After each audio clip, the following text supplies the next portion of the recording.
이번 12월 구독자 중에 댓글을 달아주신 분에게는 한 분을 추첨해서 MTB와 로드를 다 넣을 수 있는 전동 펌프를 한 분께 선물로 드리겠습니다. 많은 성원 부탁드립니다. 풀파워로 달려요. 모터가 낼 수 있는 최대 파워 플러스 저희가 낼 수 있는 최대 파워, 그런 식으로 해서 라이딩을 하면 실제 엘리트 선수보다 더 빠른 라이딩이 가능하거든요. 안녕하세요, 대표님. 네, 안녕하세요. 댓글에 보니까 요즘 네. 전기 자전거 관심도가 높더라고요. 예예. 네, 어떤 분이 일반 MTB랑 전기 MTB 요 두 개를 좀 고민을 한다는 댓글을 봤어요. 네네. 오늘 그거에 대해서 조금 얘기를 해주실 수 있을까요? 요즘 이제 많이들 이제 전기 MTB랑 일반 MTB에 대해서 이제 차이점에 궁금해하시는 분들이 많으신데요. 일단 첫 번째 차이는 가격적인 부분이 많이 달라요. 어쨌든 전기 자전거는 모터와 배터리라는 부분이 더 들어갔기 때문에 가격이 기본 MTB보다는 좀 많이 비싼 편이에요. 그래서 처음 입문하실 때는 사실 가격적인 부담도 있기 때문에 일반 MTB 쪽하고 전기 MTB하고 상당히 그 가격적인 부분도 고려를 하셔야 됩니다. 일반 자전거 같은 경우는 입문용이 50에서 많게는 1000만 원대까지가 있고요. 전기 MTB는 최소 200~300에서 한 1500만 원대까지 이렇게 이제 형성이 되어 있는데, 그런 부분에서 일단의 첫 번째 큰 차이라고 할 수가 있고요. 두 번째는 이제 무게예요. 일반 MTB 같은 경우는 적게는 8kg, 많게는 13kg 정도의 이제 무게가 형성이 되어 있는데, 전기 MTB 같은 경우는 최소가 16kg, 많게는 26, 7kg까지 나가요. 그러다 보니까 무게에서 이제 가장 큰 차이가 있어요. 그 무게는 어쨌든 내가 이제 들어야 되고 타야 되는 부분이다 보니까 또 중요한 부분 중에 하나거든요. 특히 이제 MTB 같은 경우는 이제 무게가 가벼울수록 성능도 더 좋거든요. 그게 전기 MTB가 됐던 일반 MTB가 됐던, 그래서 무게도 고려를 하셔야 됩니다. 그래서 그 차이가 이제 그 일반 MTB에서 전기 MTB와 두 번째 차이라고 볼 수가 있고, 세 번째 부분은 성능 차이예요. 당연한 거죠, 근데. 네,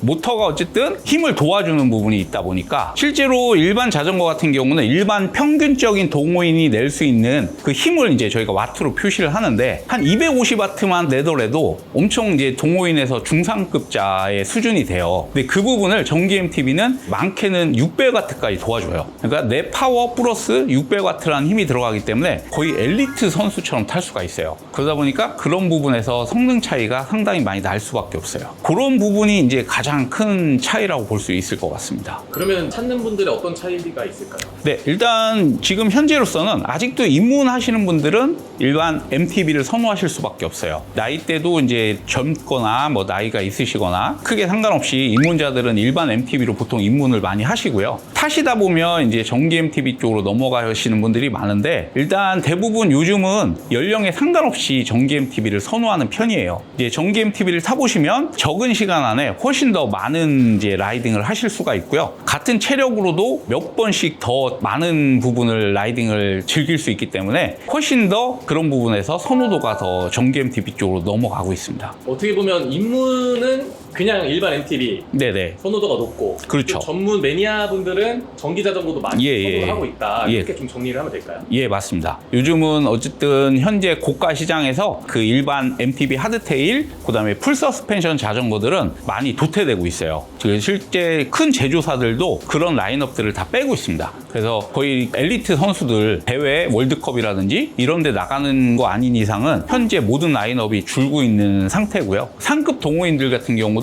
아직은 이제 고급 일반 MTB를 타시기도 하지만 전기 MTB 쪽으로 많이 넘어가고 있는 상황이에요. 그럼 아까 선호도 얘기하실 때 매니아분들이나 입문자분들이라고 했는데 나이대 차이도 있나요? 일단 지금 현재로서는 일반적인 전기 자전거도 크게 두 가지로 분류할 수가 있어요. 약간 연세 있으신 분들 같은 경우는 싱글 라이딩보다는 도로랑 임도를 포함한 투어 라이딩에 이제 많이들 관심이 있으시고, 젊으신 분들은 그런 라이딩보다는 싱글 같은 등산로에서 이제 험로를 타고 다운힐을 즐기고 언덕을 올라가는 이런 라이딩을 이제 선호하시거든요. 그러다 보니까 실제로 어떤 라이딩을 즐기냐에 따라서 자전거를 어떤 걸 선택을 할 거냐, 이런 부분이 이제 나눠질 수가 있는 거죠. 그럼 나이대는 평균적으로 몇 살대가 많이 선호하고 이런 거는? 일단 지금 현재 시장에서 보면 60대 이상 분들은 거의 이제 일반적인 라이딩을 하시더라도 전기 MTB 쪽으로 선호를 하시고요. 젊은 이제 뭐 30대, 40대, 50대 이런 분들은 라이딩을 어떻게 하냐에 따라서 뭐 일반 MTB를 타시는 분들도 계시고, 특히 싱글 같은 걸 즐기시는 분 전기 MTB로 넘어가시고, 이렇게 나눠진다고 보시면 될 것 같아요. 그러면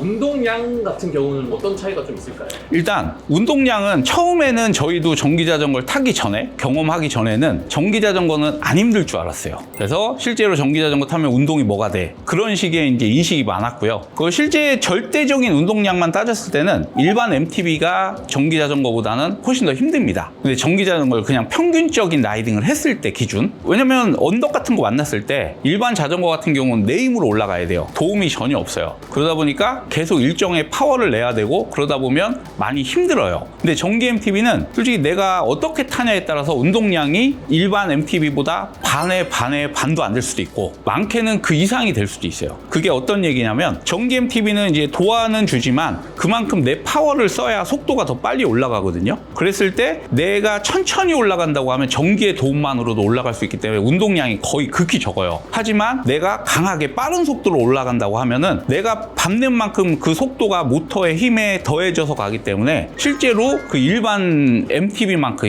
이제 운동량이 됩니다. 그래서 요즘 저희도 그런 라이딩을 즐기고 있는데요. 일반 도로 임도 포함해서 라이딩을 할 때 풀파워로 달려요. 모터가 낼 수 있는 최대 파워 플러스 저희가 낼 수 있는 최대 파워. 그런 식으로 해서 라이딩을 하면 실제 엘리트 선수보다 더 빠른 라이딩이 가능하거든요. 그렇게 라이딩을 했을 때 운동량은 일반 MTB에 준할 정도로 그 이상으로 운동량이 나옵니다. 전기자전거 MTB의 또 가장 큰 차이점 중에 하나가 7번째로 이제 말씀드리면 유지 보수예요. 유지 보수 관리. 일단 기본적으로 MTB가 됐던 전기 MTB가 됐던 유지 보수는 다 필요합니다. 관리가. 근데 기본적으로 똑같아요. 타이어 공기압 넣고 그다음에 체인에 오일 치고 이런 거는 일반 자전거나 똑같은데 이제 요 전기 MTB 같은 경우는 거기다 플러스 배터리하고 모터가 들어가 있잖아요. 근데 모터 같은 경우는 사실 보쉬 모터 같은 경우는 수리가 거의 필요 없어요. 제가 이제까지 7년 정도 전기 MTB를 팔면서 크게 문제된 적도 없었고요. 그러다 보니까 모터는 크게 신경 쓰실 게 없는데 배터리 부분에서는 상당히 관리를 잘 하셔야 돼요. 그 부분이 이제 일반 MTB하고의 가장 큰 차이겠죠. 배터리 자체가 가격이 상당히 이제 많이 나가요. 기본 거의 100만 원 정도 한다고 보실 수 있는데 이런 거는 이제 충방전을 제대로 안 하시고 그냥 방치하신다거나 하시면 배터리가 금방 이제 내가 다 사용하지 않더라도 수명이 빨리 저하될 수가 있어요. 그럼 손도 더 많이 가겠네요, 전기가. 아무래도 그럴 수밖에 없습니다. 그리고 이제 일반 MTB보다 정비성에 있어서도 어쨌든 무게가 무겁다 보니까 조금 더 번거롭긴 해요. 그렇지만 어쨌든 기본적인 거는 이제 그런 부분은 비슷한 거고요. 그리고 비용 같은 경우도 사실 일반 MTB도 고가들은 전기 MTB만큼 똑같이 높은 수준의 이제 부속을 쓰기 때문에 부속 정도의 가격은 비슷합니다. 그런 부분은 큰 차이가 없고 대신 이제 체인 같은 경우는 이제 전기 MTB가 조금 더 빨리 소모되는 편이에요. 그래서 전기 MTB 타실 때는 좀 체인 관리를 조금 더 신경 써서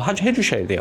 오늘 일반 자전거하고 전기 MTB에 대해서 제가 간략하게 설명을 해드렸는데 사실 저는 전기 MTB를 즐겨 타고 있습니다. 현재는 MTB는 어느 순간 사실 전기 MTB를 접하고 나서는 좀 덜 타게 되더라고요. 근데 전기 MTB를 한번 타보시면 전기 산악자전거의 매력에 진짜 쭉 빠지실 수 있어요. 저 같은 경우는 이거 2015년부터 전기자전거에 관심을 많이 갖고 있었거든요. 그때 당시 이제 우리나라는 전기자전거 불모지인 상태였는데 해외에서 이제 많이들 타셨어요. 그래서 들어오는 날만 손꼽아 기다리다가 16년도에 들어왔다는 소식을 듣고 제가 금방 잽싸게 사서 실제로 타기 시작을 했어요. 전기자전거 오래 타다 보니까 이 경험 저 경험도 많고요. 어쨌든 관심 있으신 분들은 이제 저희 쪽에 연락 주셔갖고 물어보시면 언제든지 성심성의껏 상담해드리겠습니다. 오늘 영상 즐거우셨으면 구독, 좋아요 부탁드리겠습니다. 감사합니다.